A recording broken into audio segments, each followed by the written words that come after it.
Okay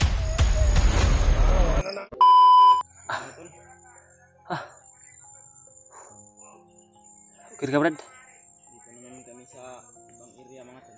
Ibang area na naman yung naabutan namin. Sama po ang pangyayari doon sa kubo mga tol. Dito kami napasok ni Brad doon.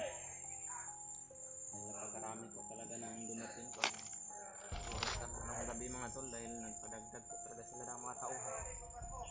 Dahil ayaw po talaga nila na maligtas yung anak ko mga tol. Ayaw talaga nila na may makalapit sa bata mga tol. Kasi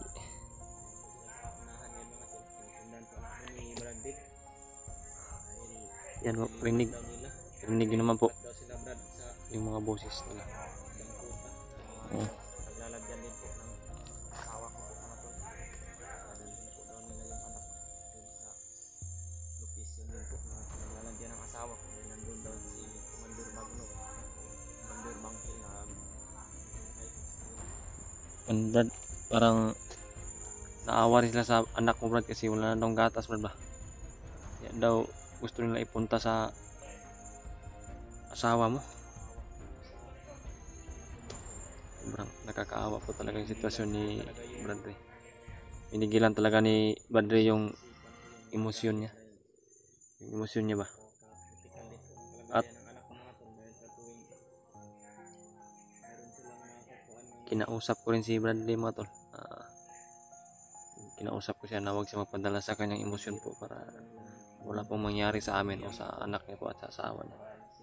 Yun, nakaintindi naman si Bradley kasi yun yung sabi niya sa akin na talagang kwan siya sa payo ko sa kanya na alam niya daw kasi yung pinagdaanan niya ngayon ay napagdaanan ko na noon. Kaya pinapayuhan ko siya po nga tol. Hindi siya magpadala sa kanyang emosyon. Ako mga tol, yung puso ko rin ay sobrang kuan ba, hindi ko masabi kung ano yung mga naramdaman ko sa nakita ko, kasi nakita ko yung nakaraan ko sa kanyang sitwasyon na yun. Talagang pinipigil ko rin yung emosyon ko para maipakita ko ka Brad na magpakatatag din ako sa sarili ko para ma-convert niya sa sarili niya para maisip niya ba na kaya ko nga, kaya rin niya yung mga pagsubok na binigay sa kanya sa kanyang buhay. Yung mga tol, hindi lang kalayuan po, nandoon po yung may hawak ng anak ni Bradley sa unahan. Talagang bumubuntot na po kami sa kanila at bubuntot kami na safety na hindi tinitingnan din namin yung inapakan namin para hindi nila na may sumunod na nakasunod kami sa kanila.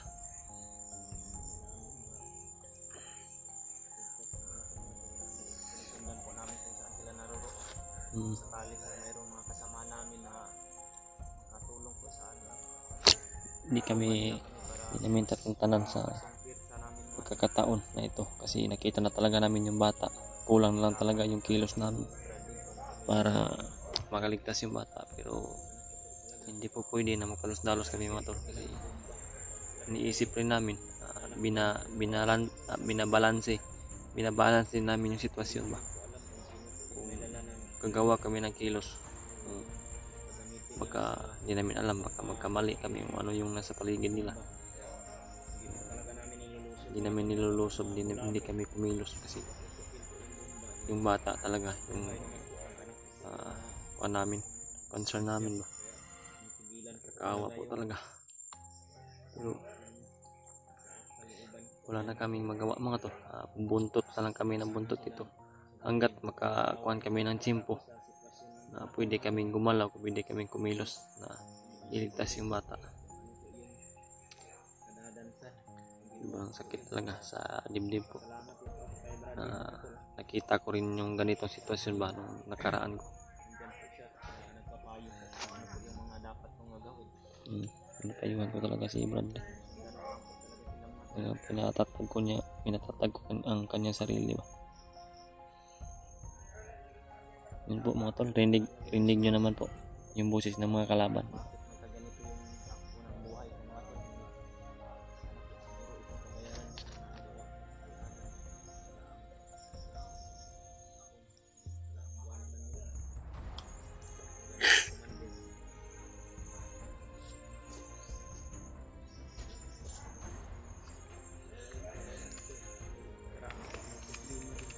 Buwan lang nila. May nabalitaan po ako mga tol na nag-chat po sa akin kanina yung Moroser. Nakababa daw si Kuya Bans. Aakyat po yun daw siya agad mga tol.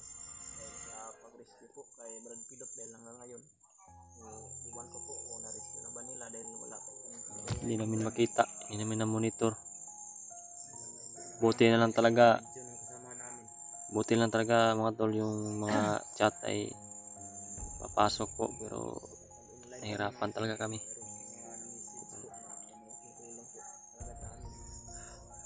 May problema pa nga ako kasi may problema ako sa mag-ina ko rin kasi na-miss ko na ba sa ganitong sitwasyon ni Bradley. Hindi ko maiwasan na maisip yung mag-ina ko.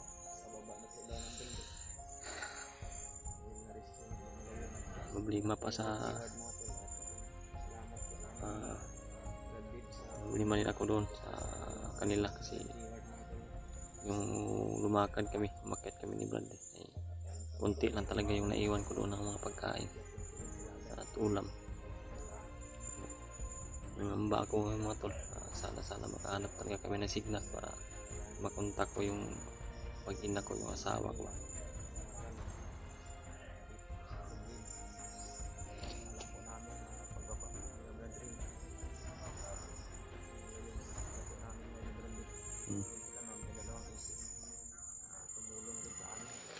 Tutulungan tayo.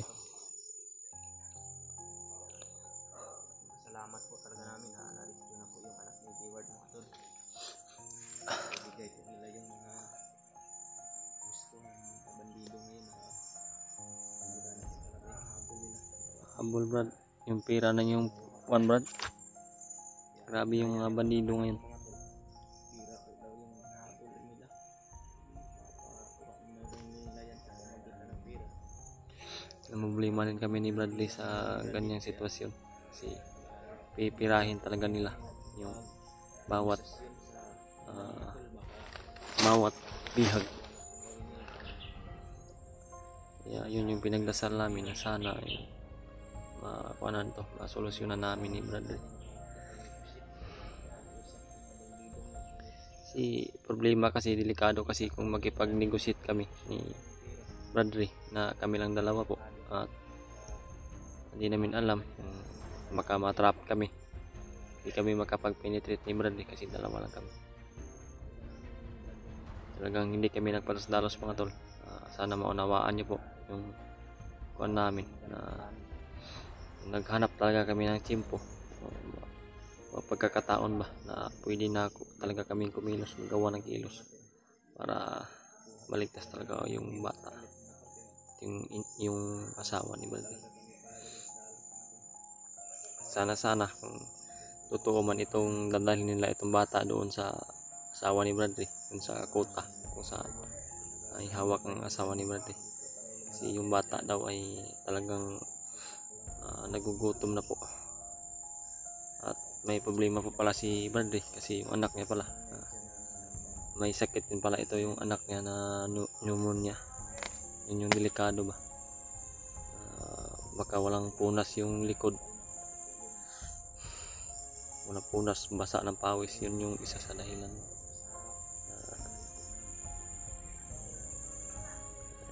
Minsan mga tol, naisip ko, naiyak na lang ko bigla ba, tumutulo na lang yung luha ko, pero talagang pinipigilan lang namin para talagang magpakatatag kami mga tol kasi kami lang dalawa yung magdalabayan dito. Wala yung may kasama kami pero malayo at isa rin sa problema namin mga tol kasi may bomba pala na nakalagay sa parang koneksyon sa katawan ng bata yung bomba ba. Kung kikilos man kami o magkamali kami ng kilos, hindi namin alam kung ano yung mangyari. Napakadelikado yung buhay ng bata mga tol.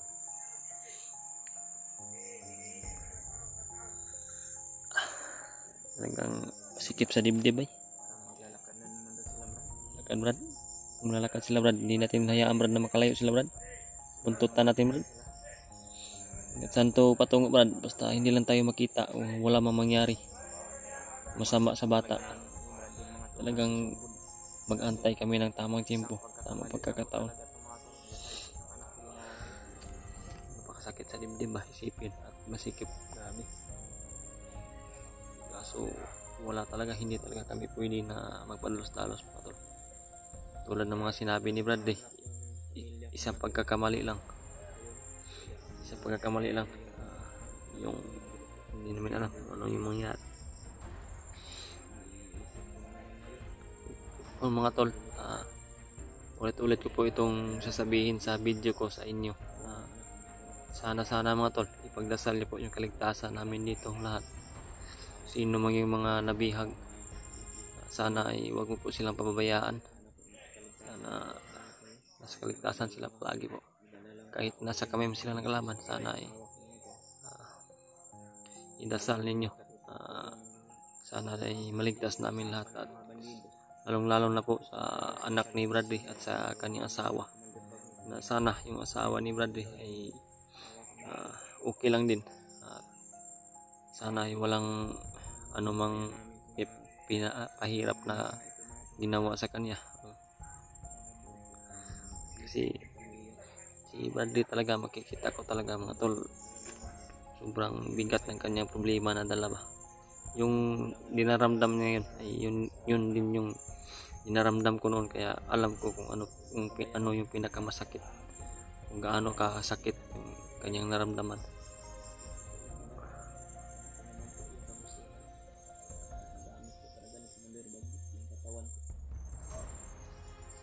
Talagang napakasama talaga ng magnot na yan. Brad, marang nilayo ng mga tingog Brad. Masig ni dandahan na naglakbay Brad. Kailangan na hindi tayo lalayo sa kanila. Talagang napakalayo ang narating ba. Talagang nilakad namin, inilasbay. Tapos inilasbay ko yung naman dito. Kaya hindi lang po nawala sa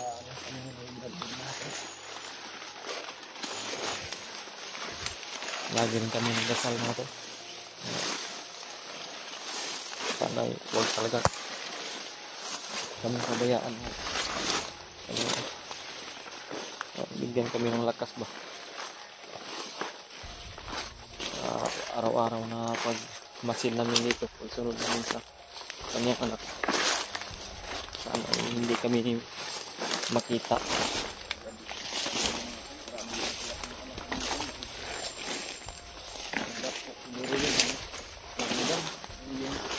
Daming lamok dito Brad.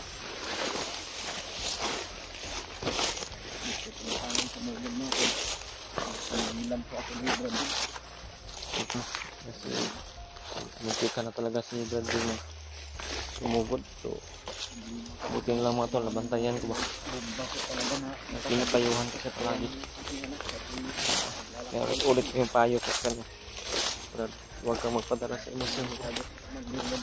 Ha? Puno ang ayok commander na to.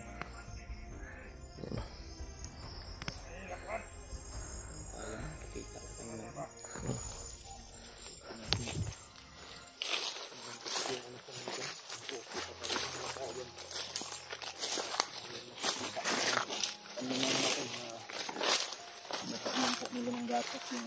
Hindi naman po nila pinabayaan. Yun na siguro yung huli Brad ba. Kailangan talaga sila magpunta na sa asawa mo. Paubos na siguro yung gata. Hindi pa namin yung mga tawanan kanina nila mga tol, dahil kuha daw talaga sila ng mga ira o bigas doon sa anak ng Brad. Kasama lang pala sila ito.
Kaya ko mapa mo.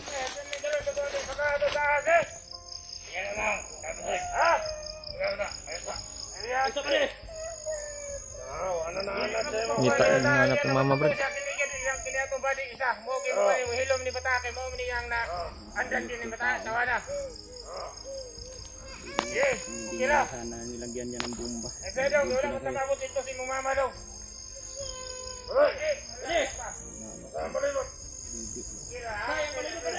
Gutom na lagi brad. Puro glass na gitong gatag na ganyan brad. Yung gatas kanina ba.